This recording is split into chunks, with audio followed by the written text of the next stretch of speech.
ഏതെങ്കിലും കാര്യത്തിൽ കോൺഗ്രസിന് നിലപാടുണ്ടോ? എം ഹസൻ പറഞ്ഞത് ഞങ്ങൾക്ക് സൗകര്യമില്ല എന്നാണ്. പൗരത്വ നിയമത്തെക്കുറിച്ചുള്ള നിലപാട് പറയാൻ ഞങ്ങൾക്ക് സൗകര്യമില്ല എന്ന് KPCCയുടെ പ്രസിഡന്റ് പറയുകയാണ്. അദ്ദേഹത്തോട് കേരളത്തിലെ ജനങ്ങൾ പറയുന്നത്, പൗരത്വ നിയമത്തെക്കുറിച്ച് നിലപാട് പറയാൻ നിങ്ങൾക്ക് സൗകര്യമില്ലെങ്കിൽ നിലപാടില്ലാത്ത നിങ്ങൾക്ക് വോട്ട് ചെയ്യാൻ ഞങ്ങൾക്കും സൗകര്യമില്ല എന്നാണ് കേരളം പ്രഖ്യാപിക്കുന്നത്. വയനാട്ടിലേക്ക് രക്ഷപ്പെട്ട രാഹുൽ ഗാന്ധിയുടെ ഭീരുത്വമാണോ അതോ BJPയെ നേർക്കുനേരെ എതിർക്കുന്ന ഇടതുപക്ഷത്തിന്റെ ധൈര്യമാണോ പ്രധാനം എന്നതാണ് ചോദ്യം. തദ്ദേശ സ്വയംഭരണ വകുപ്പ് മന്ത്രി MP രാജേഷിൻ്റെ വാക്കുകളാണ് നമ്മളിപ്പോൾ കേട്ടത്. അദ്ദേഹം പറയുകയാണ്, നിലപാട് പറയാൻ മനസ്സില്ല എന്ന് പറയുന്ന കോൺഗ്രസ്സുകാരോട് വോട്ട് ചെയ്യാനും മനസ്സില്ലെന്ന് നമ്മൾ പറയണം, നമ്മൾ പറയുമെന്ന്. മാത്രമല്ല, വയനാട്ടിലോട്ട് ഒളിച്ചോടി വന്ന രാഹുൽ ഗാന്ധിയുടെ ഭീരുത്വമാണോ അതോ BJPയും സംഘപരിവാറിനെ നേരിട്ട് എതിർക്കുന്ന ഇടതുപക്ഷത്തിൻ്റെ ധൈര്യത്തിനാണോ വോട്ട് ചെയ്യേണ്ടത്? വ്യക്തമായ ചോദ്യങ്ങളാണ് അദ്ദേഹം ചോദിക്കുന്നത്. മാത്രമല്ല, കോൺഗ്രസ്സുകാരെ പ്രത്യേകിച്ച് പ്രതിപക്ഷ VD സതീശനെയും KPCCയുടെ ആക്ടിംഗ് പ്രസിഡന്റ് MM ഹസനെയും AICC പ്രസിഡന്റ് ഖാർഗെയും അടക്കം കോൺഗ്രസ്സുകാർക്ക് നല്ല ഒന്നാന്തരമായിട്ട് അദ്ദേഹത്തിന് മറുപടി കൂടിയുണ്ട്. മാത്രമല്ല, എന്തുകൊണ്ട് വോട്ട് എന്നതിനെക്കുറിച്ച് വ്യക്തമായ മറുപടി കൂടി അദ്ദേഹം പറയുന്നുമുണ്ട്. എങ്ങനെയാണ് എതിർക്കേണ്ടതിനെക്കുറിച്ച് വ്യക്തമായ ഒരു രാഷ്ട്രീയ പ്രസംഗമാണ് ഇന്ന് പാലക്കാട് വെച്ച് അദ്ദേഹം നടത്തിയത്. അദ്ദേഹത്തിൻ്റെ വാക്കുകൾ നമുക്ക് കേൾക്കാം. BJPയെ പരാജയപ്പെടുത്താനുള്ള രാഷ്ട്രീയമായ പോരാട്ടത്തിൽ കോൺഗ്രസിന് ഉറച്ച നിലപാടുണ്ടോ? ഏതെങ്കിലും പ്രശ്നങ്ങളിൽ BJP ഉയർത്തിക്കൊണ്ടിരിക്കുന്ന വർഗീയ വിഭജനത്തിന്റെ പ്രശ്നങ്ങളിൽ എന്തിലെങ്കിലും ഉറച്ച നിലപാട് കോൺഗ്രസ് ഇന്നേ വരെ സ്വീകരിച്ചതായിട്ട് നിങ്ങൾ കണ്ടിട്ടുണ്ടോ? നേർക്കുനേരെ BJPയുമായി ഏറ്റുമുട്ടാൻ കോൺഗ്രസിന് ധൈര്യമുണ്ടോ? ഇല്ല എന്നതിൻ്റെ ഏറ്റവും വലിയ തെളിവ് എന്താണ്?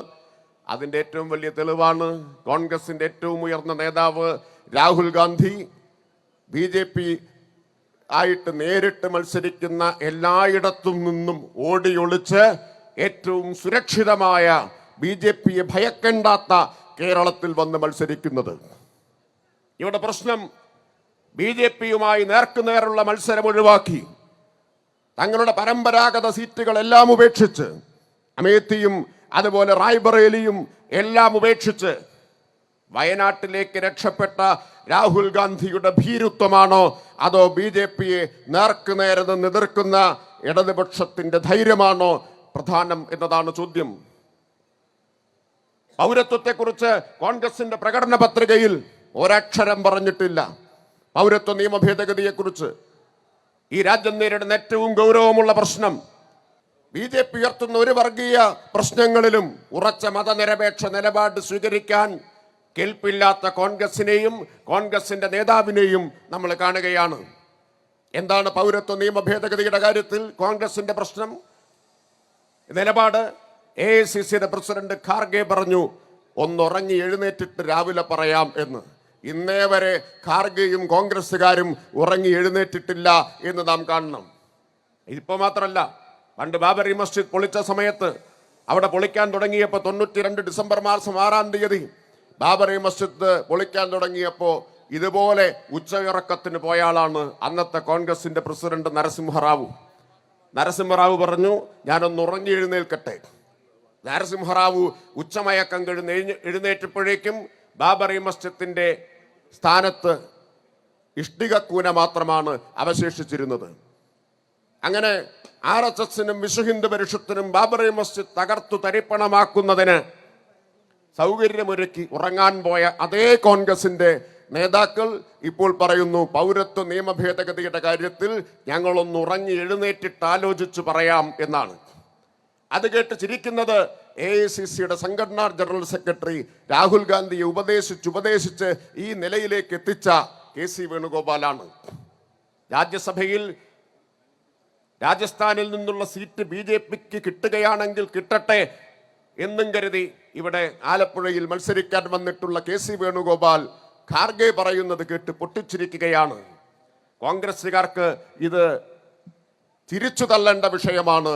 എന്നാൽ ഇന്ത്യയിലെ കോടിക്കണക്കിന് മനുഷ്യർ ഉള്ളിൽ തീയോടുകൂടിയാണ് ജീവിക്കുന്നത്. മൂന്നാമതൊരിക്കൽ കൂടി BJP അധികാരത്തിൽ വന്നാൽ എന്തായിരിക്കും നമ്മുടെ നാട്ടിലെ പൗരന്മാരായിട്ടുള്ള കോടിക്കണക്കിന് മനുഷ്യരുടെ ഭാവി എന്തായിരിക്കും എന്ന് അവർ ആശങ്കപ്പെടുകയാണ്. ഇതാണ് കോൺഗ്രസിന്റെ നിലപാട്. ഏതെങ്കിലും കാര്യത്തിൽ കോൺഗ്രസിന് നിലപാടുണ്ടോ? എം ഹസൻ പറഞ്ഞത് ഞങ്ങൾക്ക് സൗകര്യമില്ല എന്നാണ്. പൗരത്വ നിയമത്തെക്കുറിച്ചുള്ള നിലപാട് പറയാൻ ഞങ്ങൾക്ക് സൗകര്യമില്ല എന്ന് KPCCയുടെ പ്രസിഡന്റ് പറയുകയാണ്.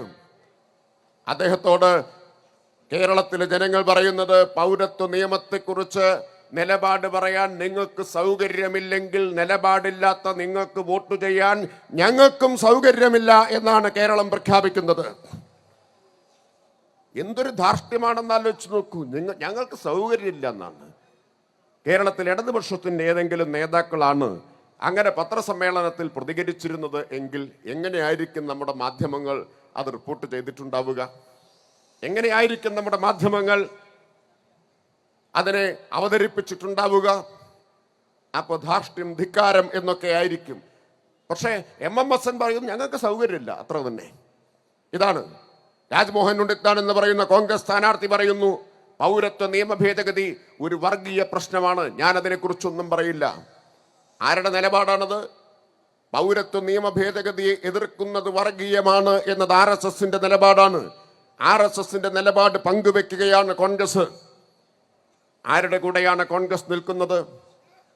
എന്നാൽ ഇവിടെ പറഞ്ഞതുപോലെ കേരളത്തിന്റെ മുഖ്യമന്ത്രിയാണ്, ഇടതുപക്ഷം ഭരിക്കുന്ന ഇന്ത്യയിലെ ഏക സംസ്ഥാനമായിട്ടുള്ള കേരളത്തിന്റെ മുഖ്യമന്ത്രിയാണ് അസന്നിഗ്ധമായി ഒരു സംശയത്തിനും ഇട നൽകാതെ പ്രഖ്യാപിച്ചത് പൗരത്വ നിയമ ഭേദഗതി ഇവിടെ നടപ്പാക്കുകയില്ല എന്ന് പറഞ്ഞാൽ നടപ്പാക്കുകയില്ല എന്നാണ് അർത്ഥം എന്ന് കേരളത്തിന്റെ മുഖ്യമന്ത്രിയാണ് പ്രഖ്യാപിച്ചത്. അതാണ് RSSന്റെ അജണ്ടയോട് കോൺഗ്രസിന്റെയും ഇടതുപക്ഷത്തിന്റെയും നിലപാടുകൾ തമ്മിലുള്ള വ്യത്യാസം. പൗരത്വ നിയമ ഭേദഗതിയെക്കുറിച്ച് പറയാൻ പോലും സൗകര്യമില്ല കോൺഗ്രസിന്. ഇടതുപക്ഷത്തിന് ഒരു സംശയവും അക്കാര്യത്തിലില്ല. പൗരത്വ രജിസ്റ്ററും നടപ്പാക്കില്ല എന്ന് പ്രഖ്യാപിച്ചിട്ടുണ്ട്. ഈ നിലപാടില്ലായ്മ കാരണമാണ് കോൺഗ്രസ് കാണെ BJP ആയി മാറിക്കൊണ്ടിരിക്കുന്നത്. കാണെ കോൺഗ്രസ് BJP ആയി മാറിക്കൊണ്ടിരിക്കുകയാണല്ലോ. ഓരോ ദിവസവും നമ്മൾ പത്രമെടുക്കുമ്പോൾ ആശങ്കയോടുകൂടിയാണ് പത്രമെടുക്കുന്നത്. ഇന്ന് ഏത് കോൺഗ്രസ് നേതാവാണ് BJPയിലേക്ക് പോയിട്ടുള്ളത് എന്ന ആശങ്കയോടുകൂടിയിട്ടാണ്. 226 കോൺഗ്രസ് MLAമാർ BJP ആയി ഈ കഴിഞ്ഞ 4 കൊല്ലത്തിനിടയിൽ. ഒന്നും രണ്ടുമല്ല, 226 കോൺഗ്രസ് നേതാക്കളാണ് BJPയിലെത്തിയത്. MPമാരും മുൻ MPമാരുമായ 112 പേരാണ് BJPയിലെത്തിയത്.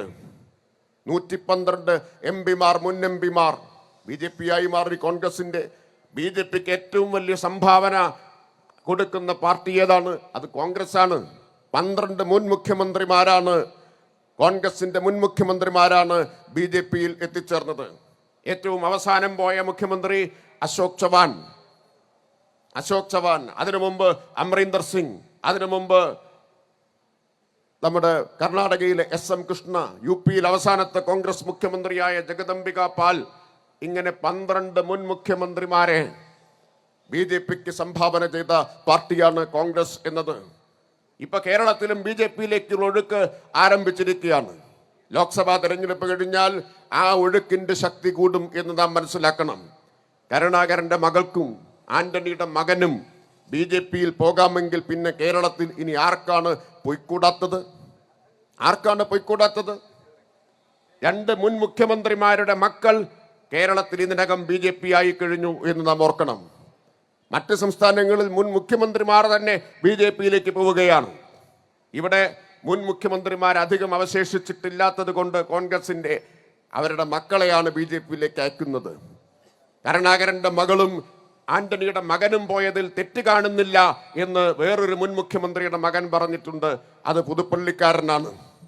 അവർ രണ്ടുപേരും പോയതിൽ ഞാൻ തെറ്റ് കാണുന്നില്ല എന്നാണ് പറഞ്ഞത്. പത്മജ BJPയിൽ പോയി എന്ന് മാത്രമല്ല, കരുണാകരന്റെയും ഭാര്യയും അന്ത്യവിശ്രമം കൊള്ളുന്ന തൃശ്ശൂരിലെ മുരളി മന്ദിരത്തിൽ കോൺഗ്രസ്സുകാരെ ഓരോരുത്തരെയായി വിളിച്ചു കയറ്റി BJP ആക്കിക്കൊണ്ടിരിക്കുകയാണ് പത്മജ. മുരളി മന്ദിരം ഏതാണ്ട് BJP ഓഫീസ് പോലെയാക്കി മാറ്റിക്കഴിഞ്ഞത് നിസ്സഹായരായി കോൺഗ്രസ്സുകാർ കണ്ടു നിൽക്കുകയാണ്.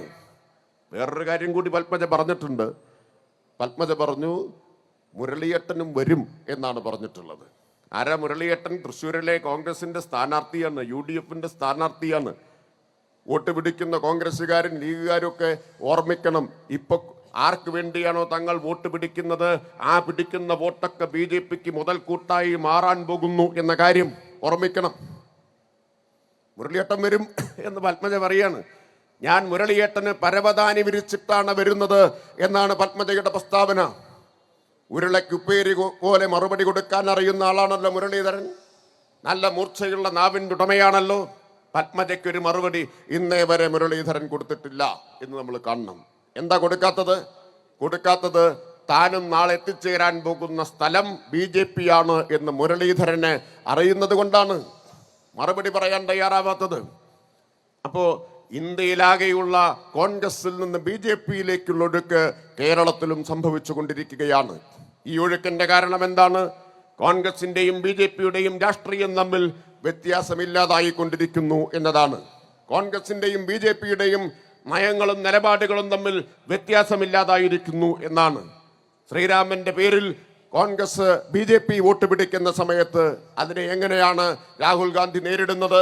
ഹനുമാന്റെ വേഷം കെട്ടി ഗദയും എടുത്തു പിടിച്ചുകൊണ്ടാണ് രാഹുൽ ഗാന്ധി നേരിടുന്നത്. അതാണ് കോൺഗ്രസും BJPയും തമ്മിലുള്ള വ്യത്യാസം. അത്രയും വ്യത്യാസമേ ഉള്ളൂ. ശ്രീരാമന്റെ പേരിലാണ് മോദി വോട്ട് പിടിക്കുന്നത്. ഹനുമാന്റെ ഗദ ഉയർത്തിപ്പിടിച്ച് ഹനുമാന്റെ വേഷവും ധരിച്ചിട്ടാണ് രാഹുൽ ഗാന്ധി വോട്ട് പിടിക്കാൻ ശ്രമിക്കുന്നത്. ആ വ്യത്യാസം മാത്രമേ കോൺഗ്രസും BJPയും തമ്മിലുള്ളൂ എന്ന് നാം കാണണം.